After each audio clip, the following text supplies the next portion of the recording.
In this one, I'm going to be talking about the NFSC, or the New Federal State of China, which is a political movement or lobby group that was created by Steve Bannon and Miles Guo, supposedly with the intention of taking down the CCP and replacing them as the government. The CCP is the Chinese Communist Party, which are red, and then the NFSC, their logo is blue.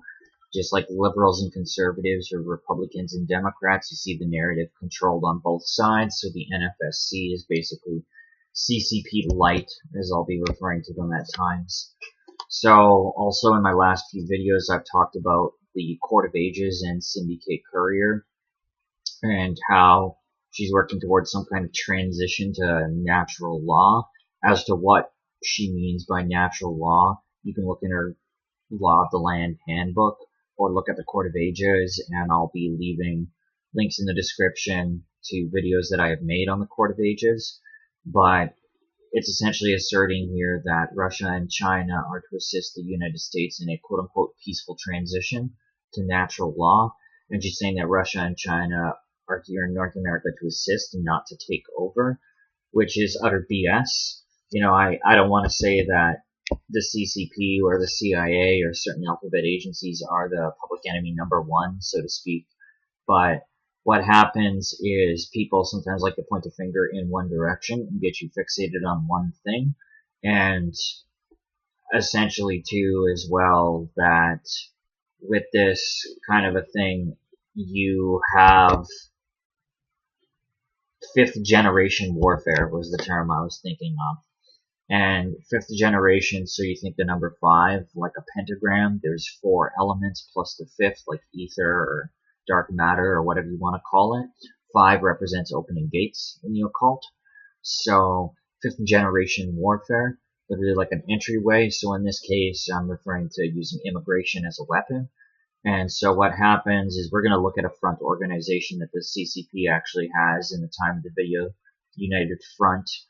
But what happens is, and this is not much different between Canada and the US, but you have an overwhelming amount of immigrants, in particular Chinese immigrants, coming in, and oftentimes hard pieces of like infrastructure and key jobs are allotted toward immigrants. And so this is how other countries have kind of their tentacles or their eyes in different areas of, government, police, the court systems, and other, again, key pieces of infrastructure.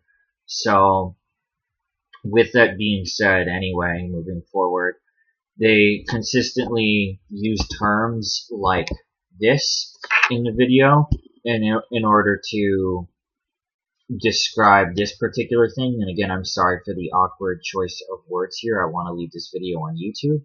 So they refer to it as these things, and again, while yes, the CCP are definitely not good news, and that's putting it lightly, the thing is that the genomic sequence of this particular thing was never isolated to begin with, or rather that has not been shown. So therefore the whole idea about a bio lab doing gain of function experiments in Wuhan is not true. Them creating this is not true. And so this is just disinformation clearly put through. And as well, there are other elements of disinformation, as not only do you have members of the NFSC that are attending this particular conference. We'll talk about some of the guests, but you have basically different ex-military, intelligence, and politicians and stuff from the US that are supporting the NFSC. And then you, of course, as well have the different members of the organization themselves speaking. But one of the particular guests, this guy, Colonel John Mills, who has a background in cybersecurity and has worked for the National Security Council, one of the White House arms, if you will, one of the White House agencies. He goes on to say that there are 2 Chinas, and he says you have a small percentage that are CCP, and then you have everybody else, which are basically the deplorables, as said. And then John goes on to say that what's happening in America is the same. You have 16% saying there isn't a deep state and 84% who knows there is. So, for one thing, I never use the term deep state myself because it's vague and it doesn't really refer to a specific entity. It just gives a sort of vague picture. And so things are also not so black and white when you have people that are in the know and people that are not. Because again, a narrative is controlled on both sides, and any sort of regime or its rebellion is controlled by the same people or different groups of people that all have the same interests. So this kind of a thing of it's them or it's not them is just creating that kind of polarity, if you will. And this sort of vanilla thinking here, or vanilla thought frame that Colonel John Mills is trying to instill, is just like left and right or smart and stupid. It's not really telling you what's truly happening. And so this manipulation with term like the deep state is pretty vague, coming from a former head of cybersecurity, and he doesn't talk about any sort of fronts, organizations, or structure of how the intelligence community is conducting a war on its own people, whether he's talking about the American intelligence community or even the CCP. And he just talks about the hideous things the CCP are doing that the majority of the general public is already aware of. And so basically any sort of tyrannical regime needs its counterbalance or staged criticism, and this is exactly where the new federal state of China fits into play with the CCP. And so with the CCP, they have front organizations, and the narrative is controlled on both sides, no matter what country, war, political agenda, or PSYOP movement you look at. So it's not about whether one is aware of dark forces or shadow entities at play or not. It's about the willingness to expand your mind and see the modus operandi that is actually being played out by the dark ones at play, if you will. So the NFSC is pretty much just mirroring the Soviet Union playbook from the 1920s. And also, as well, I just want to say in that conference that you have also different musicians and rappers and stuff like that that are propagating certain messages like free Miles Glow, take down the CCP, just mindless stuff that doesn't really go anywhere. And yeah, I'm all for taking down the CCP, but I'm not all for, the antithesis and the solution that is put in place by the same people to create the problem. Because that's exactly the way these people think. And once you break down the modus operandi of these people, they're pretty much powerless once you understand the game they play. So, Operation Trust. This goes back to the time of the Soviet Union. It was a counterintelligence operation of the State Political Directorate, GPU, of the Soviet Union. The operation, which was set up by the GPU's predecessor, Chika, ran from 1921 to 1926, set up a fake anti-Bolshevik resistance organization, Monarchist Union of Central Russia, MUCR, in order to help the old GPU identify real monarchists and anti-Bolsheviks. The created front company was called the Moscow Municipal Credit Association. So, yeah, basically Operation Trust. You set up a front organization that appears to be the resistance, but the resistance is actually the regime. So, there you have it. And we see China just employing the exact same methods. This is Miles Guo over here. And, it talks about the mission to take down the Chinese Communist Party. And as well, the idea of the American White Picket Fence is pretty much here as well. And saying that it has been infiltrating and attacking the free world with the goal of world domination. America, a nation of freedom-loving people, must not be destroyed by communist infiltration and corruption. So, if I just look at World War II for a second, and I know that the National Socialists were fascist, not communist, but two wings, same bird.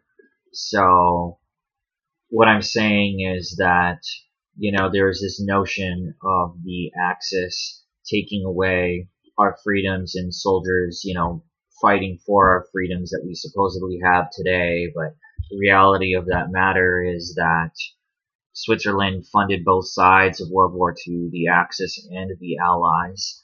And so what I'm saying is that the bankster gangsters, for lack of better words, in Switzerland were the real enemies, not any particular, not the Axis, not the Allies, but those who fund both sides and actually create the war to begin with, as all wars are corporate. And so any sort of freedoms, if you will, that people think they have, especially by the standard of, a constitution or anything like this, is just corporate freedoms that are really, I shouldn't even call them freedoms, I should say overglorified privileges at best, right? So, anyway, moving forward, so we have Steve Bannon over here.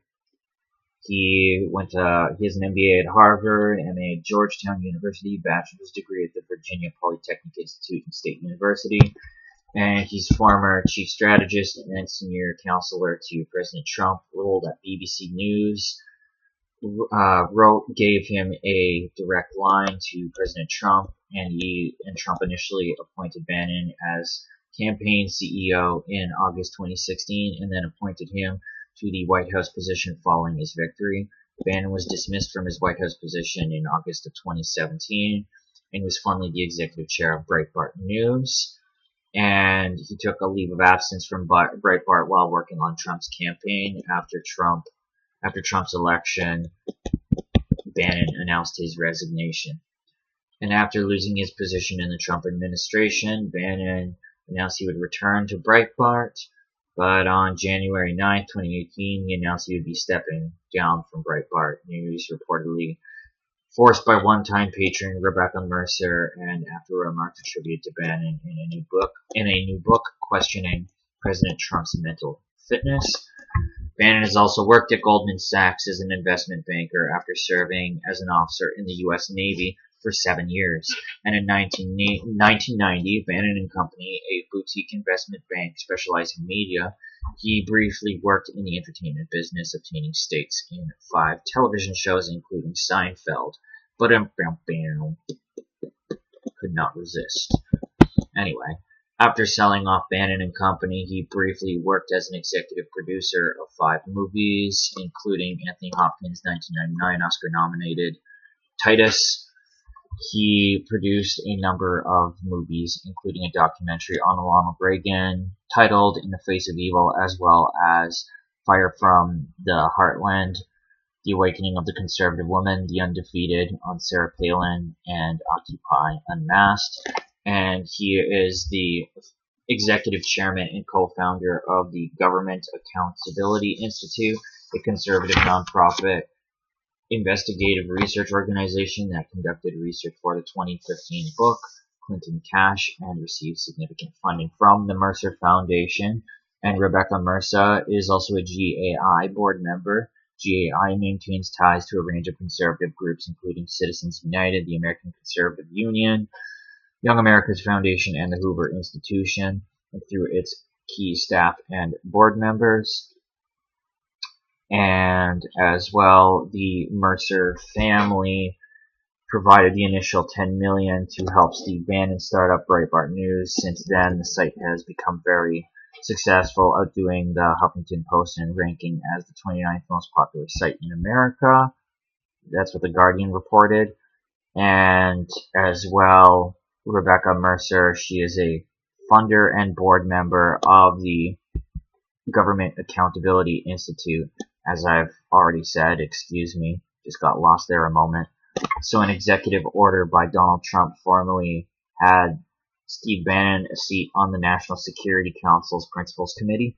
Bannon held that position until April 5th, 2017, when Trump reorganized his National Security Council. Same executive order removed the chairman of the Joint Chiefs of Staff, the Director of National Intelligence, and the Secretary of Energy. So I'm going to just briefly look at the NFSC over here, or rather, excuse me, the National Security Council, the NSC. It's the President's principal forum for considering national security and foreign policy with his or her senior advisors and cabinet officials. Since its inception under President Truman, Council's function has been to advise and assist the President and to coordinate matters of national security among government agencies. Interesting. So, also something else here is that Steve Bannon was praised by Alex Jones, saying you have the best analysis of anybody put out there. And they're talking about a book that Alex Jones has called The Great Awakening. And so, like I have covered in prior videos, the Great Awakening and the Great Reset are simply one in the same, and you have literally a red and a blue cover there. Once again, the whole aspect of duality played out right there. And so Steve Bannon wrote the foreword in the Great Awakening. And so with this kind of a thing, what you have is just two things that really just mirror each other, right? The Great Awakening has the quantum financial system, which is just a blockchain system, and they claim they're moving to a currency that is backed by precious metals like gold and silver, but they're actually talking about gold or silver backed NFTs, which are just basically pictures of gold and silver, not even the real thing. And then there's Nisara Jisara, where they talk about a supposed debt jubilee, if you will, although the relinquishing of debt has nothing to do with anything we supposedly owe, because these dark ones behind closed doors actually owe us because of the various cons, gimmicks, and financial chippings, we'll say, taken at us. And what do I mean by financial chippings is like, take the birth certificate, for instance. Anytime you sign something, a signature means it's monetized. An autograph does not mean something is monetized, like when you ask a celebrity for an autograph. And then also anything in capital letters, the person, if you will, which is like an entity of sorts. It doesn't mean human being. A person is basically all in capital letters. Capital is synonymous with money. So essentially all systems, including the court system, which is just an overglorified banking system, all these things chip away at us. And so this sort of debt jubilee, if you will, is just a bunch of BS, frankly. And they want us thinking that, you know, we're going to be absolved of all debt, but the reality is that they want to build a one world currency of sorts, and we're going to be talking a little bit about that and the aspect of Web3 governance a bit. But first here, the Rule of Law Society, which is something that works hand in hand with the NFSC, the Federal State of China. We're a non-profit exposing the inherent evil of the authoritarian Chinese Communist Party government and supporting those seeking freedom and human rights in China. You say so. So they have a Ukraine rescue operation, which has to do with both Poland and Ukraine, rescuing Chinese nationals, free Hong Kong, everybody with one hand over one eye. That's interesting. And then the Uyghur genocide. I can't pronounce the name of that province in China, but it's in the northwest. And that is where you have the Uyghurs and other Muslim minorities and such like that. And then you, of course, have, you know, political dissidents that are put into their camps of sorts, the CCP's camps. And then you also have Taiwan independence, and of course they're promoting the new federal state of China, which was established on June 4th, 2020. Serve as the alternative government that will replace the CCP dictatorship, even though it's CCP light. And people do have ties to the CCP that are part of the NFSC, excuse me. The Rule of Law Foundation supports and partners with the NFSC community, which will represent the Chinese people under the rule of law and global principles of democracy. And then, of course, you have Miles Guo here at a speaking event in New York on November 20th, 2018. So, yeah, Miles Guo and Steve Bannon are the founders of CCP Light, if you will, the NFSC. And so this is a picture of the two together. And it's saying that Bannon ally Miles Guo, that's just what I'm going to refer to him as because he has a few different aliases, busted for crypto fraud. Getter funds seized. Over 630 million has been seized by the U.S., including Getter funds. So Getter is the streaming platform where actually the first link I was showing in my video was, and all links will be showed in the description as always. So one of the most moneyed men in Donald Trump's orbit has just been caught by the U.S. for fraud. Miles Guo, a Chinese fugitive living in the U.S., was arrested on Wednesday and hit with a series of wire fraud, securities fraud, bank fraud, and money laundering charges. The billionaire fled China in 2014 and has been living in New York. He has been sought by China's government. Major part of Guo's alleged fraud was his Himalayan exchange, a cryptocurrency ecosystem that included a stablecoin dubbed the Himalaya dollar and a crypto token called Himalaya coin. Guo had presented Himalayan exchange as an opportunity for investors to make money and overthrow the Chinese government via crypto.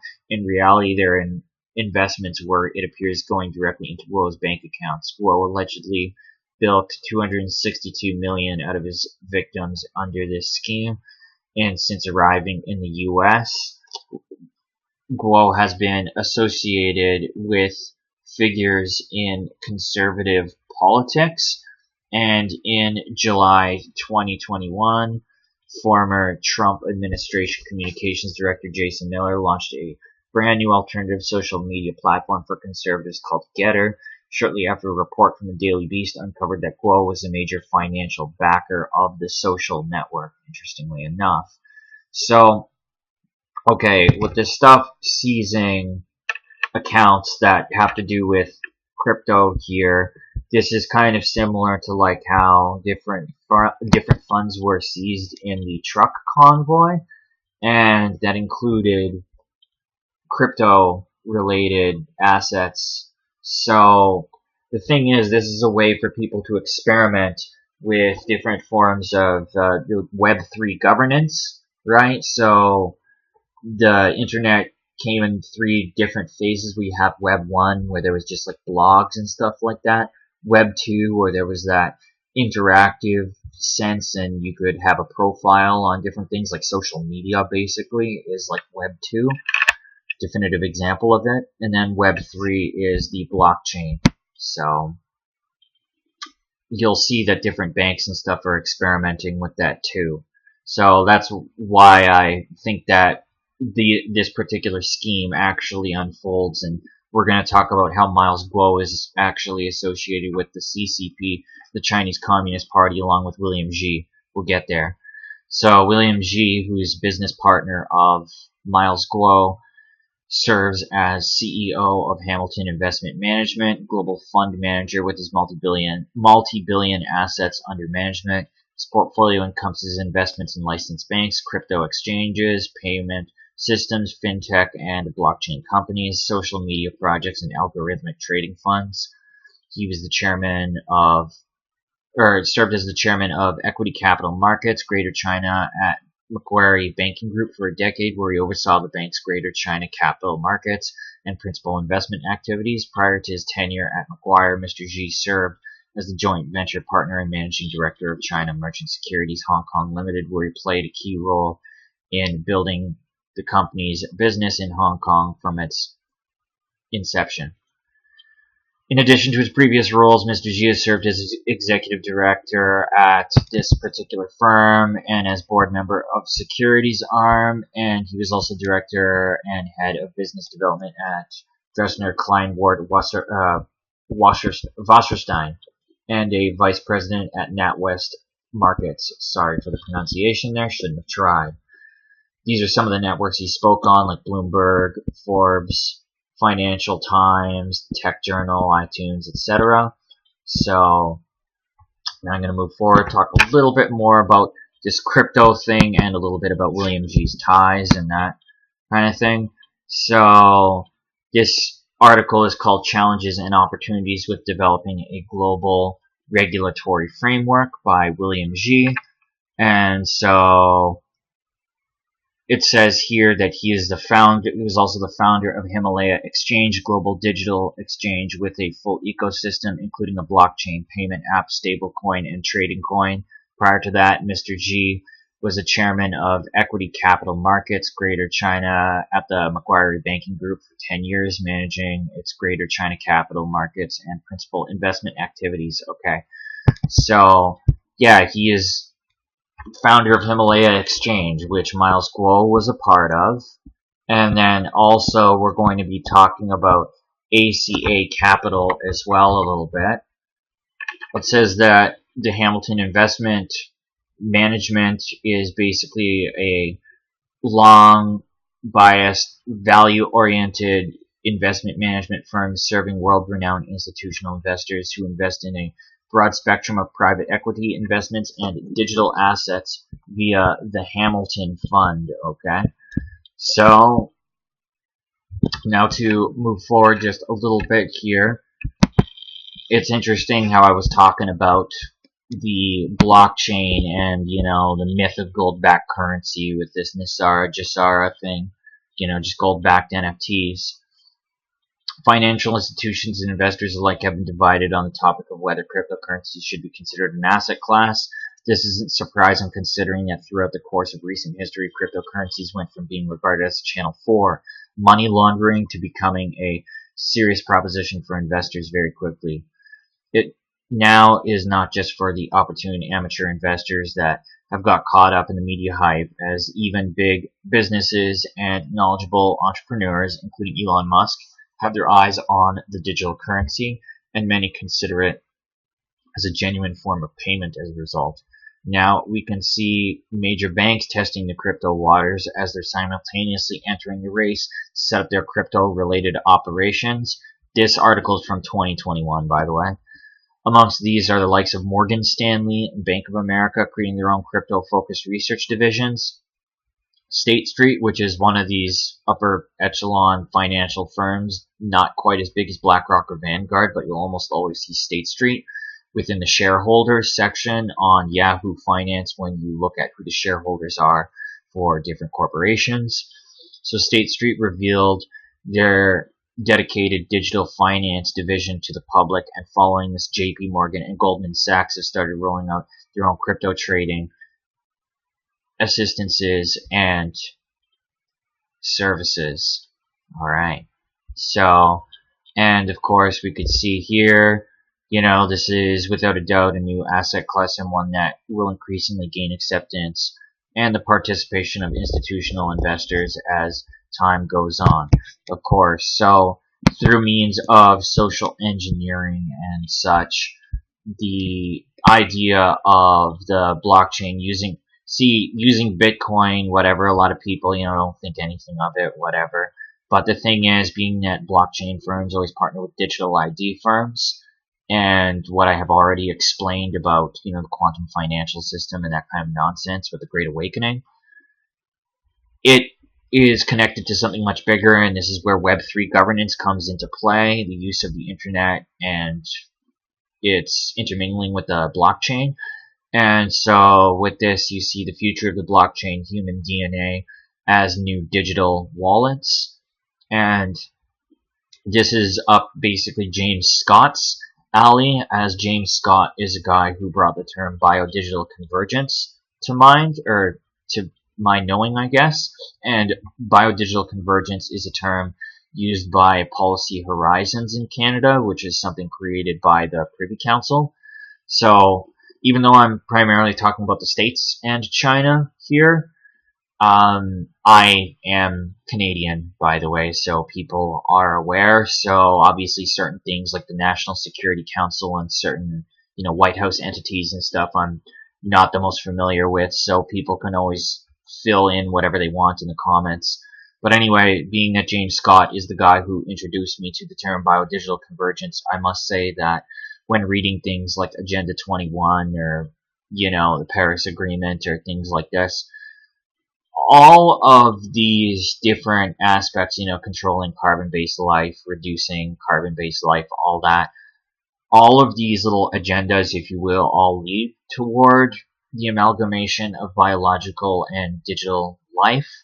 And this is what the agenda is, and so that's why you see DNA-based, DNA as the digital wallets on a blockchain. right? And of course, where everything's decentralized like a giant ledger system, that's basically what the blockchain is, there isn't really any sort of aspect of privacy there. And like I said, different funds from the truck convoy were seized through different crypto related assets were seized. And as well, we could see that happening with Miles Guo. So makes me question everything going on here. And so basically, like I said, yeah, digital record keeping system that stores transactions on a network of computers. This allows for safe and open transactions without needing a central authority, if you say so, because when you actually apply this in the sense of a social credit system, or, you know, the AI being able to pick up on different algorithmic functions and things you do, your habits, you're constantly monitored where there is no privacy, assuming you have a DNA blockchain wallet, right? And essentially, besides there being no privacy, like, what I'm saying is that switch could get turned off at any moment and you could be frozen from purchasing assets or be it what have you. And so this kind of a thing also leads down the road of a universal basic income as well. So what if your DNA was your digital identity and the key to your digital assets? In this future system, each person's DNA would replace traditional wallets and private keys. This could change how we use digital assets and offer many benefits. Yeah, so this article is obviously tailored in such a way that it's all for the system that I'm describing, but that's just, you know, social engineering in a nutshell, right? The idea of using our DNA as a digital wallet is interesting. It could make digital transactions more secure, private, and easy to use. BS. But we need to solve some ethical, technical, and acceptance problems before it can become a reality. As we keep improving blockchain technology, we'll see this new DNA-based system is possible. Yeah, okay. Just breaking all ethical boundaries, and there isn't really a way, not that I believe in legislation anyway, but there is no real way any sort of legislation could stop that when you have different think tanks and organizations created for the purpose of amalgamating digital and biological life anyway. So, various court depositions, Miles Guo, as I'll just refer to him, asserted that William G., which is his business partner at Himalaya, at the Himalaya exchange, basically.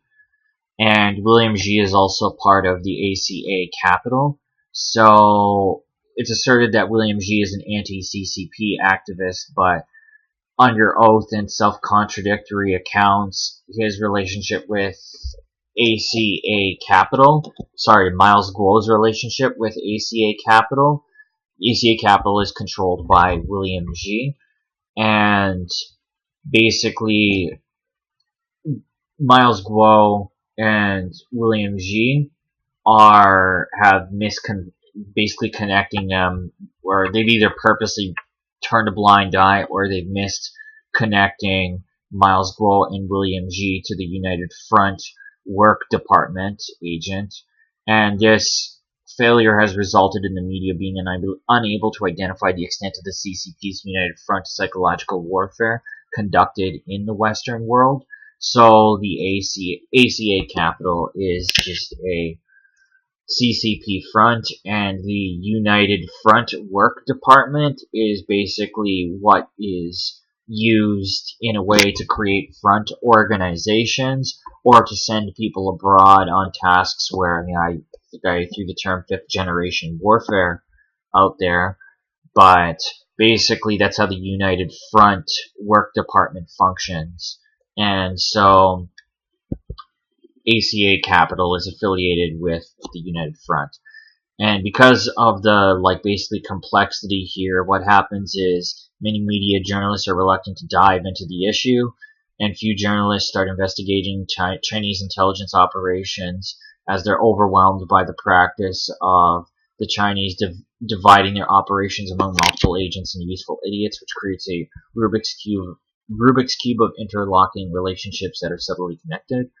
Miles Guo is being portrayed as a mere con artist or renegade who's anti-CCP. Public face seems legitimate, while in truth he is connected to China's Ministry of State Security, but also to the Chinese United Front Work Department through his association with William G. So there you have it. And then also you could see ACA Capital, run by William G., has transferred millions of dollars to Miles Guo. The Chinese open source intelligence community estimates that William G's ACA Capital paid Guo no less than $9 million between 2017 and 2018. You have a consulting fee, a strategic vision down payment, and Bill Gates' book support. So people can look at this article for more details. Just a little bit about ACA Capital, or ACA Investments, stands for Asian Capital Alliance, and it's an investment company, of course.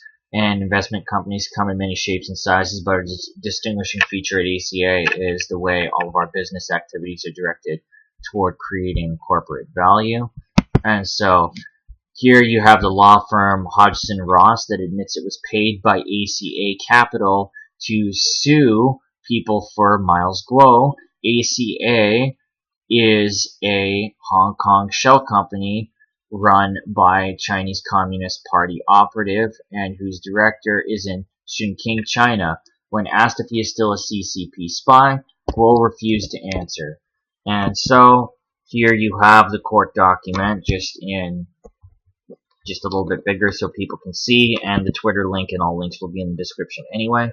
So you see, of course, a payment order from ACA Capital Group.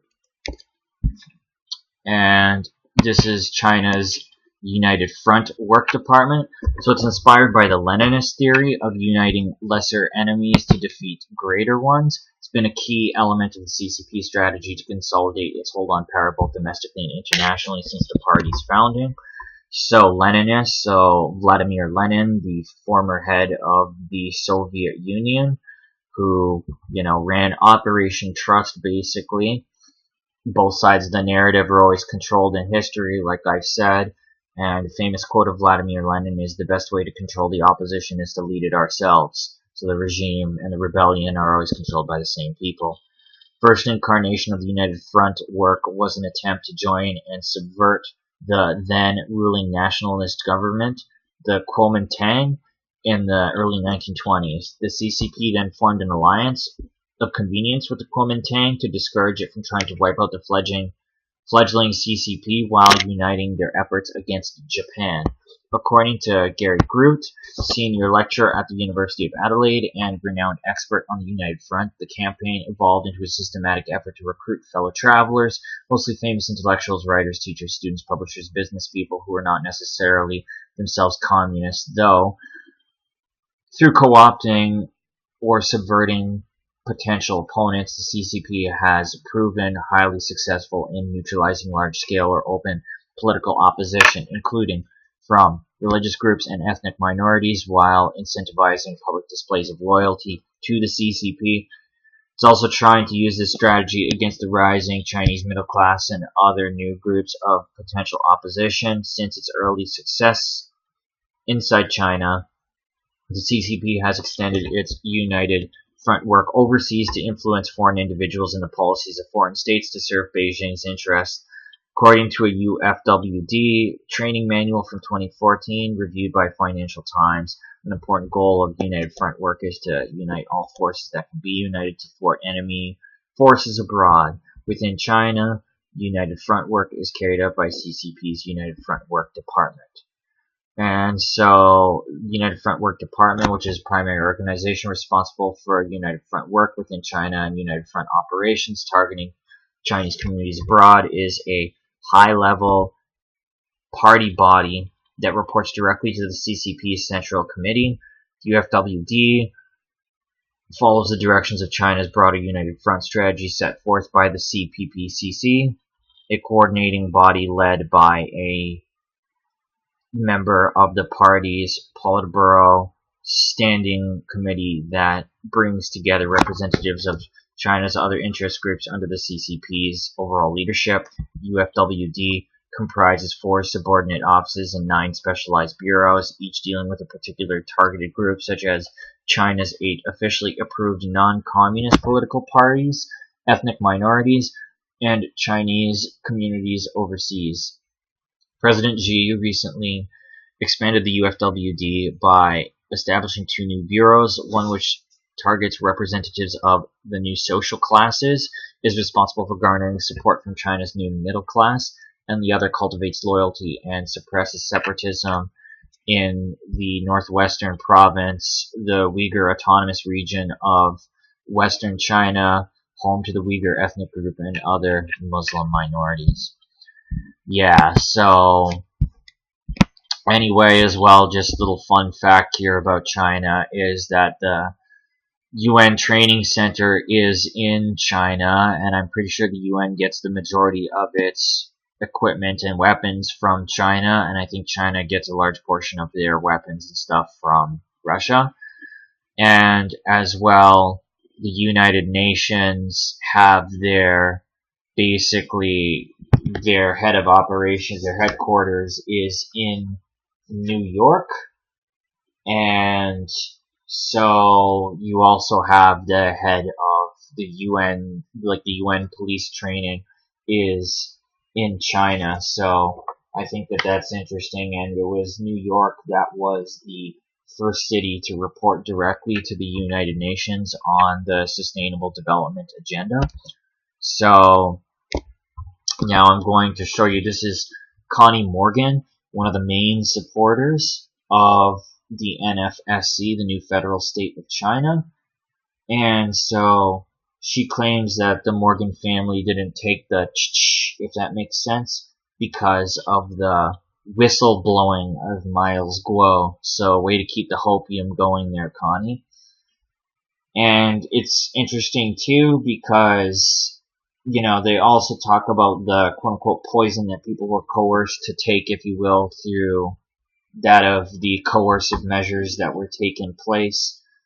They claim it's something that is created by the CCP. Yet, okay, so this is interesting because, for one thing, her husband is John Adams Morgan, and her husband's father is Henry Sturgis Morgan, who started Morgan Stanley, or sorry, he's the co-founder of Morgan Stanley, excuse me. And then the grandfather of John Adams Morgan is J.P. Morgan, who started J.P. Morgan and Company, which then merged with Chase Bank to be J.P. Morgan and Chase. So, and also, funny enough, again, going back to, you know, the poison that people were coerced to take, they're claiming was created by the CCP, and the Morgan family didn't take it because of the supposed whistleblowing of Miles Guo. Well, when we look at the shareholders of this particular pharmacia organization, so you have BlackRock and Vanguard State Street, gotta have those capitals right there, and then you have Morgan Stanley, one of the main shareholders of that, who are one of the main shareholders of this particular organization here. Well, you have BlackRock, Vanguard, State Street, of course, and then you have Morgan Stanley. What do you know? What about this one? I'm just going to go through some of these pharma companies so that we can see who owns them, and we can see that the Morgan family has a large stake in them. Morgan Stanley and J.P. Morgan Chase and Company. And we could also see too as well, you know, that J.P. Morgan and stuff are working on their own crypto-based division. They have their own crypto-based divisions as well, so they're messing around with Web3 governance and pretty much benefit from these kinds of measures that take place anytime somebody has funds seized from them through crypto. Is just a way for these banks to experiment with their technology and putting in different policies into place. So, yeah, Morgan Stanley for this particular one, and then 2 more here. I'm pretty sure we're going to see Morgan Stanley again. Yep, Morgan Stanley. And then this one, Sanofi, is more obscure one here. We, of course, see Morgan Stanley. So, Morgan Stanley and J.P. Morgan are both different organizations, of course. Morgan Stanley is a multinational investment bank and financial services company headquartered in New York with 500 offices in more than 42 countries and more than 60,000 employees worldwide. And like I said, it's not the same thing as JP Morgan. Basically, JP Morgan Chase and Company is a multinational banking and financial services holding company headquartered in New York as well. So, yeah, they're just two different banking investment firms is what they essentially are.